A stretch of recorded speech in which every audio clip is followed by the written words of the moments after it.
Ini hadis Nabi SAW, riwayat Imam Muslim. Umar bin Khattab radhiyallahu anhu menceritakan sabda Nabi SAW, "Ma minkum min ahadin yatawadda'u fayusbighul wudu'a thumma yaqul asyhadu an la ilaha illallah wahdahu la syarika lah wa asyhadu anna Muhammadan abduhu wa rasuluh illa futihat lahu abwabul jannati tsamaniyah yadkhulu min ayyaha sya'." Tidak ada seorang pun dari kalian berwudu lalu menyempurnakan wudunya, kemudian mengucapkan asyhadu an la ilaha illallah wahdahu la syarikalah wa asyhadu anna Muhammadan abduhu wa rasuluh.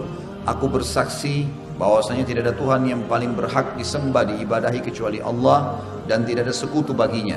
Dan aku bersaksi bahwasanya Muhammad benar-benar hamba dan utusannya, melainkan dibukakan baginya 8 pintu surga. Ia dapat memasukinya dari mana saja ia suka.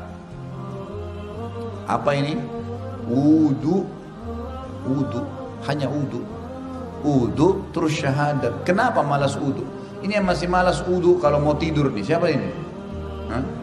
Kenapa malas wudu mau tidur? Wudu, Nabi SAW suruh.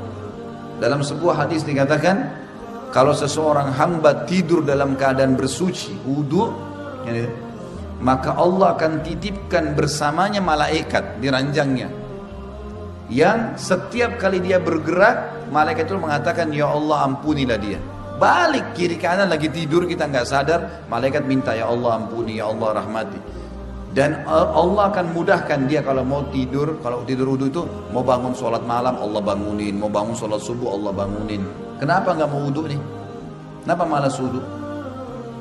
Wudu ini kalau disempurnakan, diikuti dengan syahadat saja, habis itu masuk dari 8 pintu surga yang mana dia mau. Berapa menit tuh wudu? Balasannya bisa pilih pintu surga. Ya Allah yang ke-8 deh saya mau masuk nanti di akhirat. Hanya wudu. Wudu itu bukan cuma untuk sholat. Makanya para sahabat selalu wudu, batal wudu, batal wudu. Selalu, nggak pernah berhenti. Harus wudu. Tapi makna hadis ini adalah pelajaran pertama, Bapak Ibu sekalian, siapa yang berwudu dan menyempurnakan wudunya, menyempurnakan wudunya. Penyempurnaan wudu adalah menjalankan seperti sunnah Nabi SAW. Ingat, yang paling pertama niat dalam hati mau wudu karena Allah perintahkan. Yang kedua, harus minimal tempat yang paling standar, minimal ya. Seperti misal wudu itu pergelangan tangan yang diperintahkan. Ini pergelangan tangan. Ini batas minimal. Penyempurnaannya adalah menyentuh semua batas minimal. Kurang sedikit wudunya nggak sah, sholatnya nggak sah. Makanya ada makna hadis menyempurnakan wudu. Maksudnya adalah menyempurnakan tempat minimal. Dan kalau Bapak Ibu lebihkan jauh lebih baik. Sabda Nabi SAW, saya ingin sekali bertemu dengan saudara-saudara saya. Kata para sahabat, ya Rasulullah, kami saudara-saudara Anda. Kata Nabi SAW, bukan.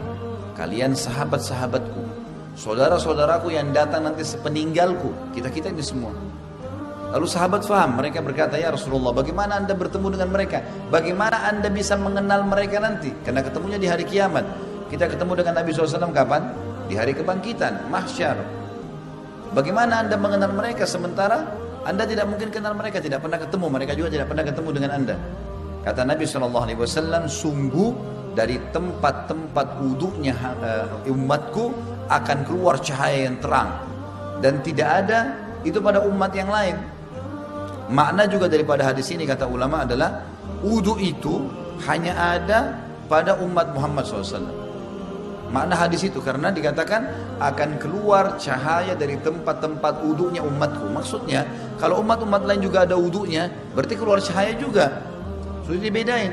Kata Nabi SAW, keluar nanti dari tempat-tempat wudu kita keluar cahaya semuanya. Dan bukankah seseorang yang memiliki kuda-kuda yang banyak bisa membedakan antara kuda-kuda itu bila ada kuda yang keempat kakinya berbulu warna putih, warna apapun badannya, tapi keempat kakinya itu berwarna ada bulu putihnya. Riwayat lain dikatakan keempat kakinya dan bagian dahinya rambut di bagian dahinya berwarna putih, pasti bisa dibedakan, oh ini kuda lain, karena warnanya kombinasi putih sama yang lainnya. Maka begitu pula saya akan membedakan umatku. Dalam riwayat lain, riwayat Sahih, riwayat Bukhari juga, kata Nabi SAW, lanjutan hadis tadi, dan siapa yang bisa memanjangkan jamahan uduknya supaya cahayanya memanjang, maka lakukanlah. Disunnahkan lebihan, misal minimal tadi pergelangan, lebihkan. Minimal wajah seperti ini maka dilebihkan sampai di bawah dagu. Kemudian siku, ini batas minimal, lebihkan sampai di lengan. Batas minimal kaki, mata kaki, lebihkan sampai ke betis, gitu kan. Dan boleh wudu pada saat orang lagi mandi di kamar mandi tidak pakai pakaian, boleh. Asal bukan di tempat umum, insya Allah nggak apa-apa.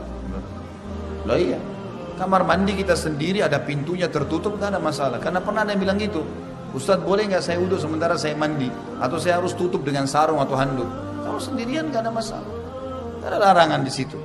Nah kita boleh. Nah pada saat itu justru kesempatan melebihkan, siku bisa dilebihkan, mata kaki bisa dilebihkan, kan bisa dilebihkan gitu kan, kesempatan pada saat itu.